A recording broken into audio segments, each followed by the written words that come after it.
Hi, everyone. So this is a continuation of the first video on section 6.2 on finding partial derivatives. But here we're going to look at applications. And so for most of this video, I'm pretty sure you're going to be fine with getting the derivatives and plugging in the numbers. So I'm more want to focus on how you interpret these. So you'll want to be pausing the video to be able to get the derivatives and plug in the numbers yourself, because that you should be able to do, and you might as well get the practice at it. And then I'll take more time on interpreting and telling you what these numbers actually mean. Okay, so for this first problem, we're looking at a cost function. It gives the cost in dollars to produce X dog houses and Y cat houses. It says find the marginal cost equations. Okay, so marginal, again, it means a derivative. So we're going to be finding the derivative with respect to X of our cost function and our derivative with respect to Y of our cost function. So we want to do that first, and then we'll be plugging in 3 and 5 into these derivatives, and then we'll be explaining what the heck does that mean. Okay, so pause it here, get your derivatives, plug in your numbers, and then we'll be back and we'll try to work on explaining this. Okay, so here we have our marginal cost functions. We have our derivative with respect to X, and our derivative with respect to Y. And then we've plugged in 3 and 5 into both of those and come up with these values here of 168 and 65. Okay, so if you need to go back over and kind of double check your work, make sure you agree with those. And now it's trying to figure out, what do these mean? So let's start with the derivative with respect to X. Now remember what X represents here. X is the number of dog houses. So when we get this derivative with respect to X here, it's telling us how the cost is changing with respect to the dog houses. So my 168 should be labeled dollars per dog house. Okay, because we're getting the derivative with respect to the dog houses. So it's the changing of the cost for each dog house. Okay, now for the Y, the derivative with respect to Y, remember Y represents cat houses, whatever those are. And so this value, this 65, is telling you how the cost is changing with respect to cat houses. So this would be dollars for the cost per cat house. And you can see both of these are positive values. So it's telling us that the cost is increasing, is going up. Okay, if we got negatives, it would be saying, hey, the cost is decreasing. Because remember, these are still slopes. They're still telling you how something is changing. So let's try to put this in words now. So we'll start with the 168. So what we know, again, the 3 and 5 are the production. So I'm going to say this way: when you produce, okay, 3, and that's the X, so dog houses, and 5 cat houses. Sounds funny.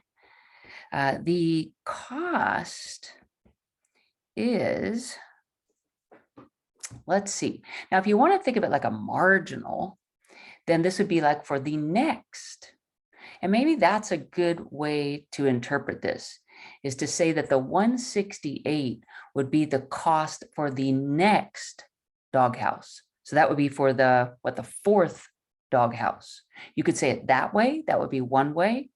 Or we could just say, hey, the cost is going up 168 for the next doghouse. Okay. So when our production is at 3 dog houses and 5 cat houses, the cost is increasing. I'll just go with $168 for the next doghouse. And again, that's if you keep the cat houses constant, right? So we're not going to change the cat houses, because remember, this is just the cost when the dog houses change. So then interpreting that second part, again, it would start with the same introduction: when you produce 3 dog houses and 5 cat houses. So I'm going to say ... The next cat house would increase costs $65. Okay, different way to think of it. Okay, so again, if you were deciding, hey, my production is here at 3 dog houses and 5 cat houses, what can I afford to make? Well, the next dog house is going to cost you $168. Or if you decide to make a cat house, it's going to cost you $65. Okay, so this is the cost for the next one afterwards. Okay, all right, so just think of it like a marginal. That might help with the interpretation. All right, let's try this next one here. Okay, I'll leave that there for a second. So you have this Clean Me company sells cordless vacuums and plug-in vacuums. They give us a revenue function. X is the number of cordless, Y is the number of plug-in. The part A and part B say find an expression for the rate of change. Okay, that's just another way of saying derivative. So find an expression for the rate of change of revenue with respect to the number of cordless vacuums. Okay, so interpretation here, what it's telling you is to find the derivative with respect to the cordless. Now, which are the cordless? X. So derivative with respect to X. This is what they want you to find here. Okay. While part B says find the expression for the rate of change of revenue with respect to the plugins. So that's saying, hey, find the derivative with respect to Y because Y is the plugins. Okay, so I'm going to give you a moment there. I'm going to have you get those derivatives, and then we're going to be plugging in the numbers 15 and 25 into each of them, and then we're going to explain them. Okay, all right, so take a minute. Let's get those values, and then I'll work on explaining. Okay, so let's check your answers. So we've got our derivative with respect to X, where you took the derivative, you focused on X as your variable. And then we have our derivative with respect to Y. Again, your focus just changes to Y being the variable, treating X like a constant. And then the two ones where you plug in, again, it's a little messy, but R of 15, 25, just plug 15 and 25 into the original function there. So we get this number here, which we're going to explain, and then R sub X at 1525, and we get this number here. Okay, so make sure you have all that. And then let's do some explaining. So when you plug the 15 and the 25 back into the original function, you're just getting the revenue. Now, remember what the 15 stands for here. So the 15, let's see, go back and look, what does X represent? Oh, this is the cordless models. And right, and then the 25 is the Y. So that's what they call the plug-in models. Okay, just to make sure so I explain this right. Okay, so I would explain this as when you sell 15 cordless and 25 plug-in, the revenue will be, and let's put a dollar sign on this, $28,243.75. Okay, so that is the total revenue when I sell those quantities of plug-in and cordless. All right, now the derivative interpretation, this is a little different. This is telling me how the revenue is changing with respect to X, which is, again, the cordless. So for one, the way I'm going to label this answer, since this is revenue, this would be dollars per cordless vacuum. Okay, just so we have the units on it correct. So again, what this is telling us is when you sell 15 cordless, 25 plug-in, the revenue will be increasing this number, $897.50 per cordless vacuum. Okay, so let's see, can I write that all out again? So again, when you sell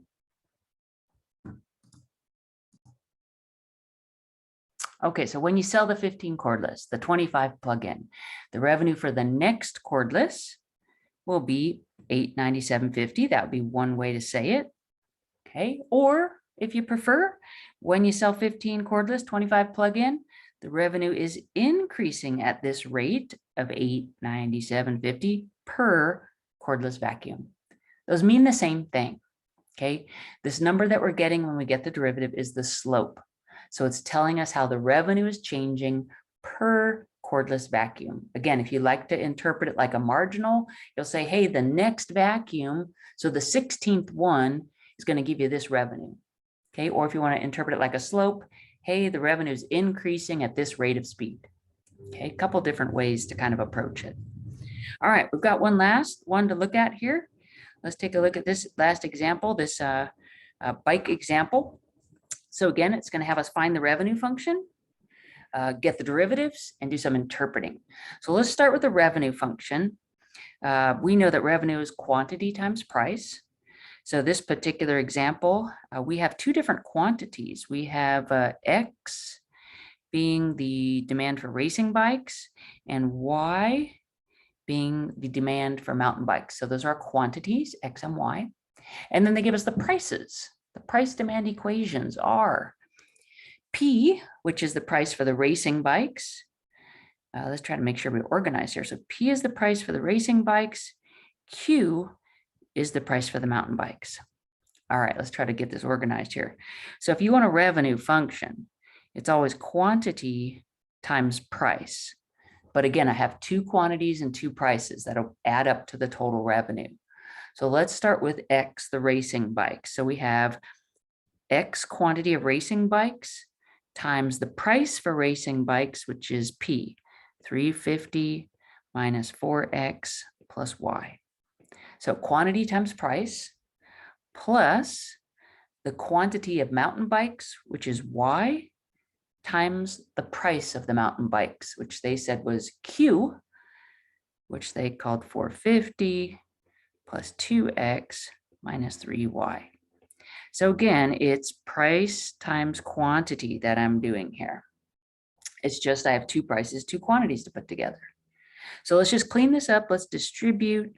Let's combine any like terms, and then that will be our revenue function, right? And again, the order of your terms won't matter.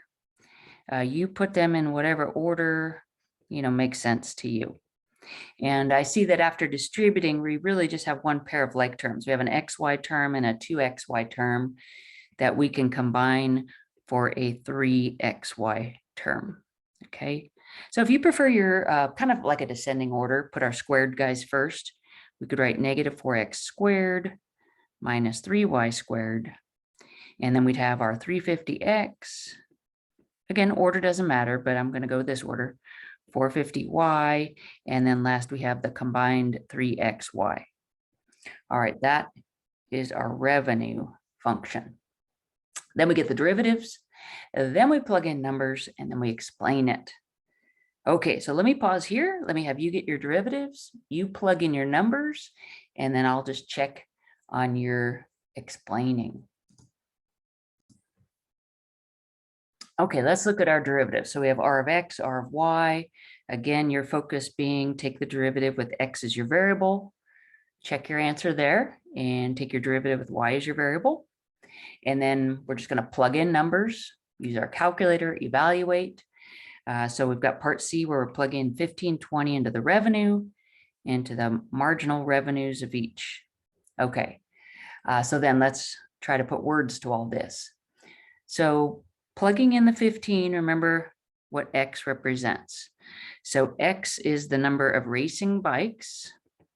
So 15 is the number of racing bikes, and 20 is the number of mountain bikes.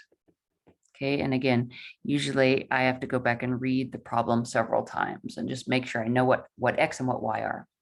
So in words here, $13,050 would be the total revenue when you sell 15 racing bikes and 20 mountain bikes.